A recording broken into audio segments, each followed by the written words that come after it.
আজ আমার মিনি ব্লগে ডে 3। তো চলো কী করলাম শেয়ার করছি সকাল থেকে। যাই করি না কেন তোমাদের সাথে শেয়ার করবো। সকালবেলা ব্রেকফাস্টে করেছিলাম ভাত ভাজা, ডিম সেদ্ধ, পটল ভাজা দিয়ে। খেয়ে রেডি হয়ে বেরিয়ে পড়েছি, দেখতেই পাচ্ছ। আর আমার একটা পার্সেলওয়ালা ফোন করে বললো যে একটা পার্সেল এসছে। তো অন্যদিন উনি বাড়ি চলে যায়, আজকে হঠাৎ ফোন করলো কি মনে করে জানি না। যাই হোক, এখান থেকে পার্সেলটাকে নিলাম। সেটার ভিডিও তোমরা অলরেডি আমার চ্যানেলে দেখে ফেলেছো। ভালো লেগেছে হয়তো তোমাদের। যাই হোক, তারপরে এসেছিলাম সাইবার ক্যাফেতে আমার টাকাটা জমা দেওয়ার, অর্থাৎ কলেজে যে ফিস সেটা। তারপর চিকেন নিলাম আর কিছু মুদিখানার বাজার নিয়ে বাড়ি চলে এসে স্নান দান করে এখন আমরা লাঞ্চ করব। লাঞ্চে ছিল পটল ভাজা, মাংস আর শাকটা আজকে আর আমি খাইনি। যাই হোক, এখন দুপুরবেলা বসে আছি। আমার শরীরটা ভালো নেই, কারণ মাজাটায় প্রচণ্ড ব্যথা, জানি না কেন। তো তারপরে এই যে দেখতে পাচ্ছ আমাদের গাছে লেবু হয়েছে, গন্ধরাজ লেবু অনেকগুলোই বেশ হয়েছে। হোক, তারপরে তোমাদের আবার দেখাবো।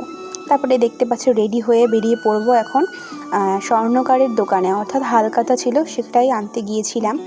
তো হালখাতা বলে না আলখাতা বলে, যাই হোক। আগের দিন পুজো হয়ে গেছে আর আজকে ছিল ওনার দোকানে মিষ্টি খাওয়ানোর দিন যেটাকে বলে।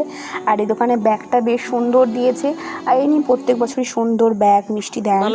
আর একটা ক্যালেন্ডার দিয়েছে, মিষ্টি দেখতে পাচ্ছ কতগুলো বেশ ভালো দিয়েছে। ওখান থেকে আমরা টেস্ট করলাম, টেস্টও ভালো ছিল। আর আমার মাকে দিয়েছিলাম ভিডিও করতে, যিনি ভালো করে ভিডিও করে দেয়নি, আর মানে ধরতে পারিনি।